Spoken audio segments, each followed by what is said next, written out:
Skimcul punya rencana Disclaimer, curang. video ini sepenuhnya lahir dari imajinasi penulis dan murni fiksi. Setiap kemiripan nama, tempat, atau peristiwa di dunia nyata hanyalah kebetulan belaka. Tidak ada maksud untuk menyinggung pihak manapun. Cerita ini semata-mata dibuat untuk menghibur. Jangan ditiru apa yang tampil di layar. Gunakan akal sehat dan bijak membedakannya antara fakta dan rekaan. Segala klip gambar, musik, atau materi lainnya yang bukan milik kami dipakai berdasarkan prinsip fair use. Itu Fire Us bang, Fire Us. Fire Us, Uspire, Inspire. Dipakai berdasarkan prinsip fair use. Fire use, itulah. Itu Fire Us bang, Fire Us. Tujuan komentar, kritik, edukasi, atau hiburan. Ia akan lari duluan dan mengabaikan Humphrey. Tapi si Humphrey ternyata adalah seorang petarung yang kuat. Ia mengamuk di tengah monster. Humphrey menghajar monster itu dengan palunya, berteriak. Mereka bukan tandingan Humphrey si hebat. Skimcul geleng-geleng kepala. Gak bisa ditinggal nih orang, terlalu barbar. Rencana kaburnya pun gagal total. Humphrey bertarung dengan semangat. Skimcul pun tersenyum puas. Ini adalah cara yang lebih aman katanya. Meskipun akan memakan waktu yang lebih lama. Humphrey mengungkapkan, ia adalah mantan prajurit yang mengeluarkan skill, Warcry. Mereka menemukan bos dungeon, sebuah tengkorak bermahkota yang menakutkan. Skimcul melihat jebakan dan mencoba meringati Humphrey. Tapi sudah terlambat, bos itu bangkit dan Humphrey pun tertangkap. 3 panah melesat menyerang Humphrey. Humphrey terkena serangan, HP-nya terus turun drastis dan dia mati.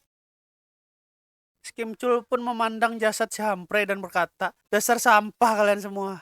Skimcul kembali ke kota dan marah berteriak, aku akan bunuh si bajingan ini lagi. Ia menemukan si Humphrey yang ternyata masih hidup. Humphrey menghina Skimcul, tapi Skimcul membalas dengan sindiran, makasih sudah menemukan paluku. Notifikasi quest clear muncul menjelaskan Humphrey palunya terjatuh di awal dungeon. Ia baru menemukannya.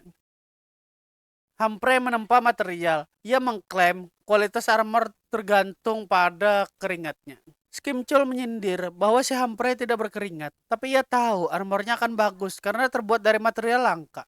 Akhirnya Skimcul memakai armor baru, Blue Steel Like Armor, dengan atribut rare yang membuatnya senang. Ini armor rare pertamaku, teriaknya dengan bangga. Humphrey memberi Skimcul sebuah barang gratis. Tiba-tiba Skimcul diserang oleh pria berkacamata. Pria berkacamata menyerang Skimcul karena ia adalah orang terakhir yang satu party dengan tuannya, Catherine, yang kini berada di dalam kondisi kritis. Skimcul teringat, Catherine adalah penyihir dungeon tambang yang pernah ia temui. Skimcul teringat Catherine, penyihir yang dulu ia temui di dungeon tambang.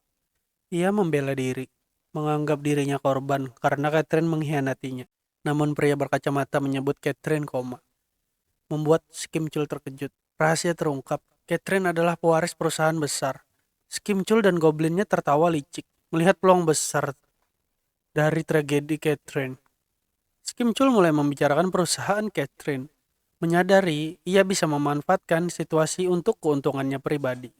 Pria berkacamata bingung bagaimana Skimcul bisa selamat dari monster level 80. Padahal ia hanya level 3.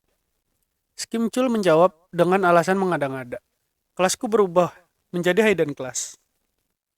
Ia menambahkan manipulasi. Apa menurutmu lebih baik mencoba sesuatu daripada hanya menunggu keajaiban? Skimcul merenung, takut rahasianya akan terbongkar. Kalau mereka tahu aku bohong, mereka akan membunuhku. Orang di sekitar mencibir. Omong kosong. Itu gak pernah terjadi. Skimcul tetap percaya diri. Setidaknya aku terlihat seperti orang yang mencoba menyelamatkannya. Ia semakin yakin. Mereka tak akan mengabaikanku. Orang yang berusaha menolong pewaris perusahaan. Goblin ikut tertawa. Cik. Ia mendekati Catherine. Aku akan berpura-pura menyelamatkanmu. Lalu akan kubilang ke mereka setelah beberapa waktu nanti. Dengan wajah serius, ia berkata, kau mungkin harus duduk untuk dengar ini.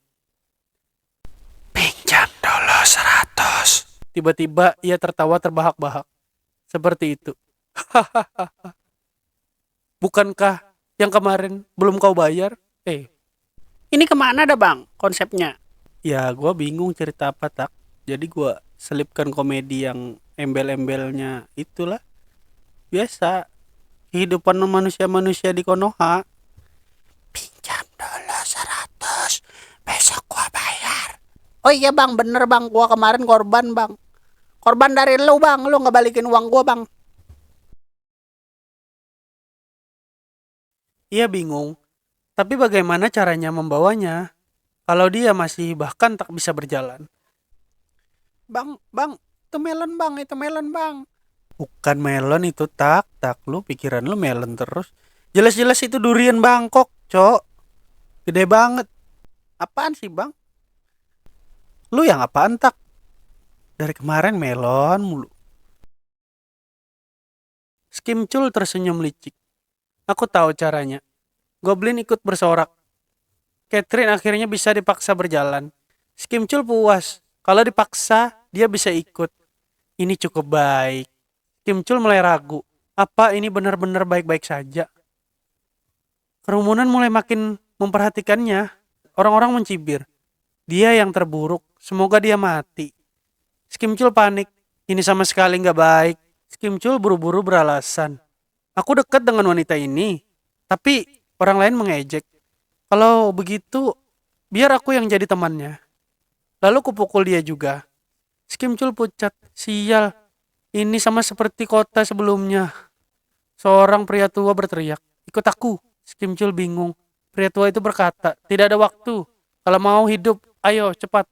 Di tempat persembunyian, Skimcul memperkenalkan diri. Sombong. Sergil Silicik de Channing. Namanya aja udah aneh, Skimcul bang.